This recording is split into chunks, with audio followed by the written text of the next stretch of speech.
The story of Bethel begins with John Alexis Edgren, a young Swedish sea captain who came to the United States in 1859 to enlist in the Union Navy during the Civil War. After the war, Edgren sensed God calling him into Christian ministry. After seminary, he was invited back to Sweden to be a faculty member of the newly formed Bethel Seminariat.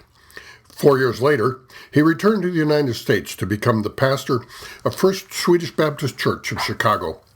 It was clear to Edgren that the large stream of Swedish immigrants needed pastors and Christian leaders with theological training.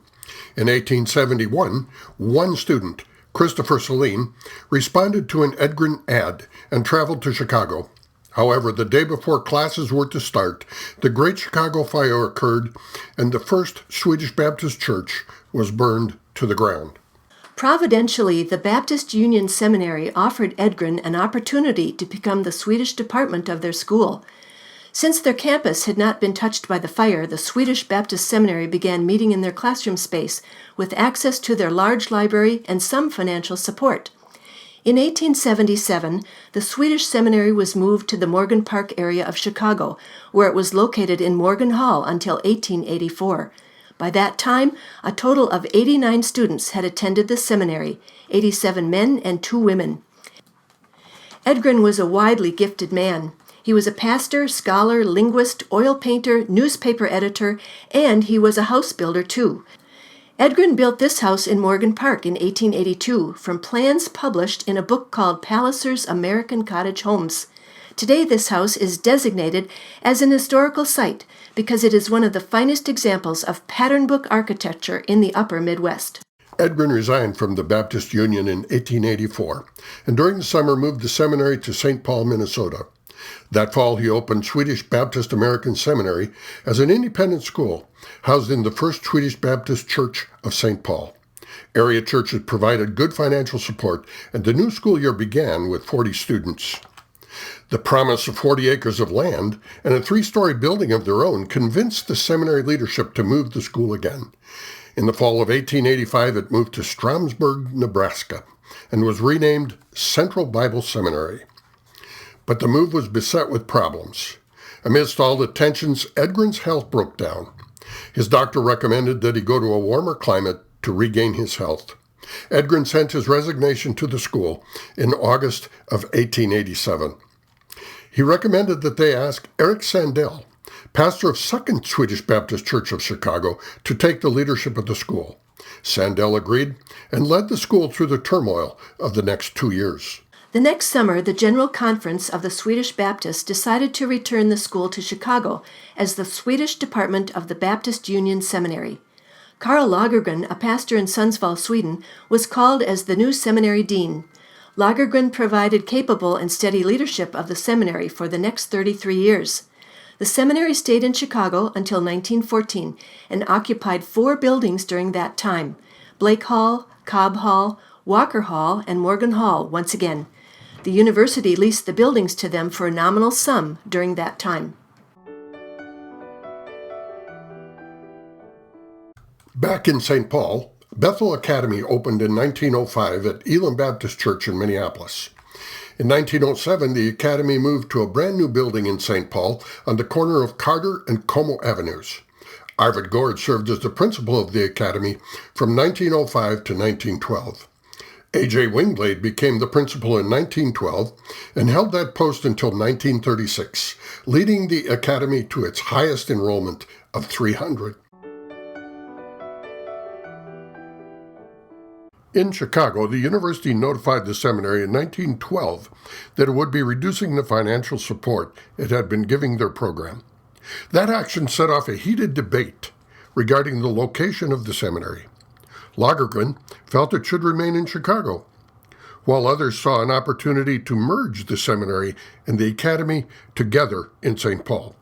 In 1913, after what is called the Peace Conference, Lagergren graciously accepted the decision to unite the 2 schools in St. Paul.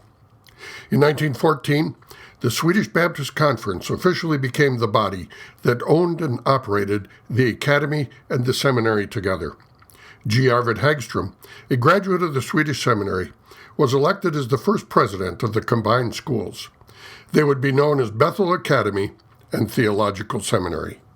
The site committee for the combined schools learned of an excellent 8-acre piece of land on Snelling Avenue, across from the state fairgrounds. Some people, opposed to the purchase, called it Hagström's folly. They felt the land was too far from downtown, and what would Bethel ever do with 8 acres of land? Well, the first building, a 2-story seminary building, was erected in 1914. The building was self-contained. The basement held the dining hall, a kitchen, and a gymnasium. The first floor contained classrooms, offices, a library, and a chapel. The second floor was used as a dormitory for seminary students. In 1916, a 3-story companion building was built to house the academy. The new building was considered quite modern. Along with classrooms and offices, it contained a gymnasium with hot and cold showers.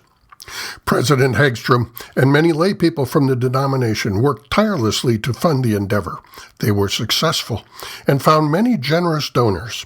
Hagström reported that even James J. Hill, the railroad magnate, had pledged $10,000 toward the campaign.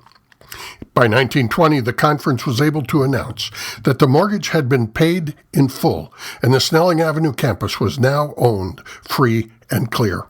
God had blessed both the faithfulness of the leadership and the generosity of the donors. Between 1920 and 1945, the academy and the seminary were called Bethel Institute to promote them as 2 parts of a single institution. In 1931, Bethel opened a junior college. Enrollment began to decrease in the academy and grow in the junior college. A decision was made to close the academy in 1935. The building that had been built to house the academy would now be used by the junior college. When President Hagström retired in 1941, he was succeeded by Henry C. Wingblade, who had been a professor of English in the academy and the junior college. During his tenure, Wingblade oversaw a decade of construction on the Snelling campus. Bodine Dorm for women in 1941, followed by an expansion in 45. Edgren Dorm for men and Hagström residence for married couples in 46, the library in 48, and the field house in 52. These new buildings prepared Bethel for future growth.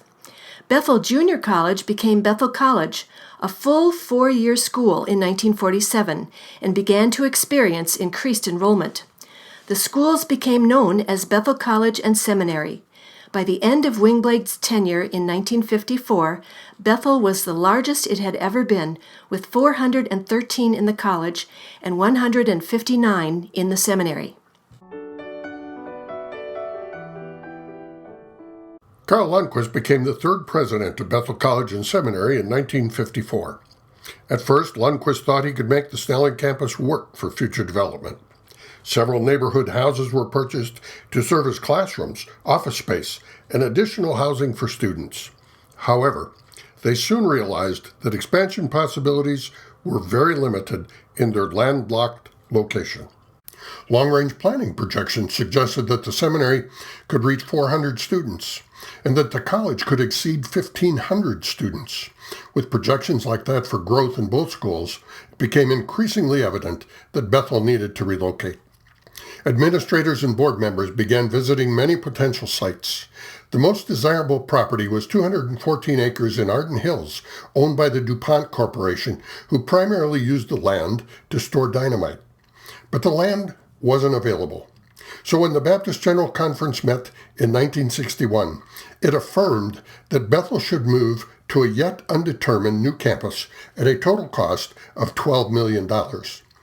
Shortly after delegates voted yes on that proposal, DuPont executives reversed a previous decision and offered to sell the desired property to Bethel. God, in his providence, had opened a place for the campus to relocate. The first school to be relocated was the seminary because it would require less initial financial outlay.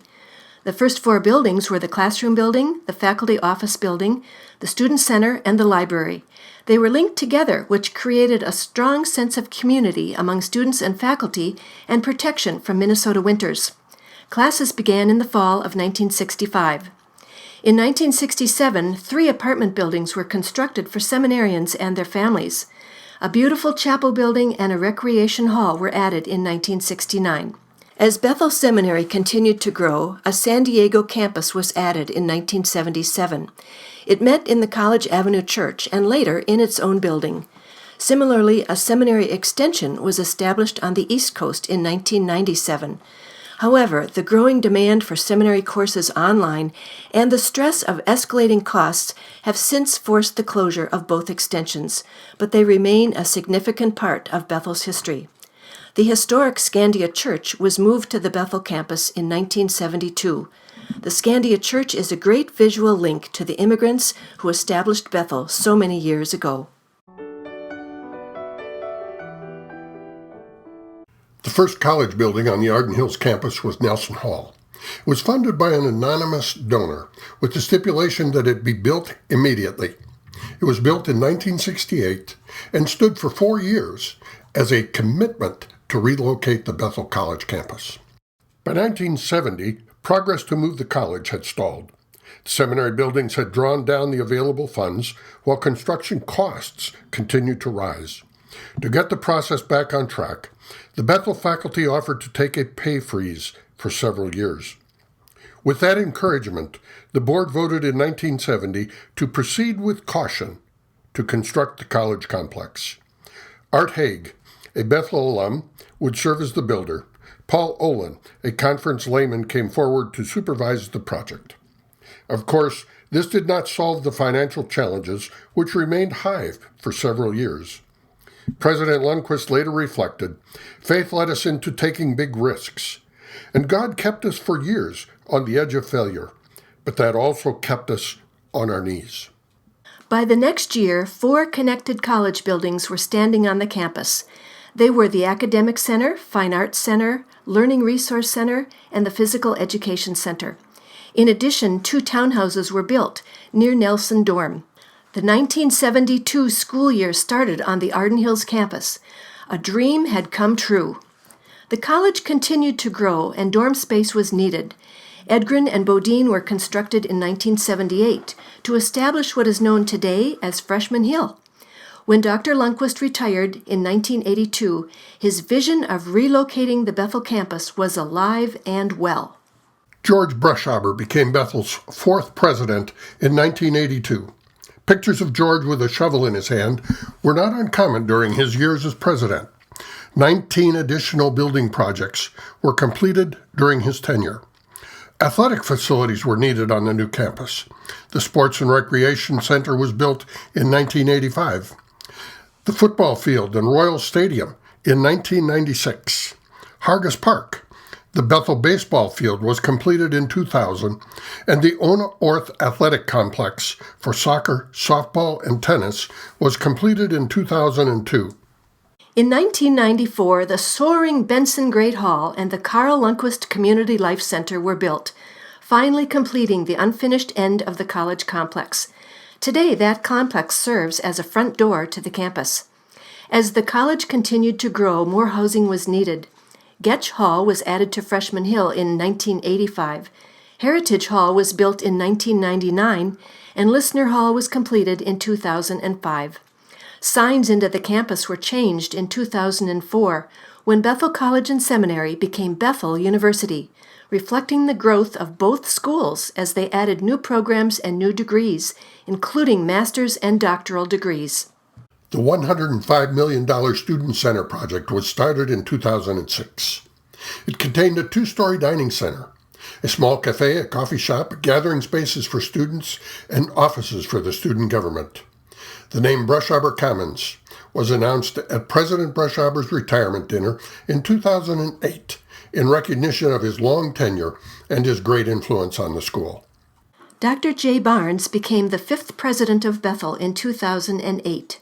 One of the early tasks facing President Barnes was to find strategic ways to fill the spaces that had been vacated when many groups moved into the commons. One such space was the dining center and former Market Square, which was redesigned with classrooms, offices, and simulated hospital rooms to become the Larson Nursing Education Center. That space was needed to house the rapidly growing Bethel nursing program. A wellness center had long been advocated and desired on the campus. The state-of-the-art health and workout facility was completed in 2014 to serve athletes, students, and faculty alike. A further challenge facing President Barnes was the growing demand for professional education and graduate programs, meeting in random spaces all over campus. Bethel's need for space to consolidate and house those programs. In 2014, a wonderful building near Bethel became available for purchase. A 5-story building had 200,000 square feet of floor space, a lovely wooded setting, and plenty of parking. Bethel trustee Raleigh Anderson was one of the first to see the building as a great opportunity to meet Bethel's need for space for those programs. He worked tirelessly to put the pieces into place to make it happen. Subsequently, the board named the building the Anderson Center in appreciation of his efforts. Many groups now call the Anderson Center home. The graduate school and the CAPS offices moved there in 2015. The entire seminary moved there in 2020. People in the Bethel community know that the Anderson Center was a true gift from the Lord, just the right place at just the right time. Back on the main campus, the need for lab space and additional science curriculum was becoming critical. The Nelson Larson Science Center was opened in 2020 to meet those needs.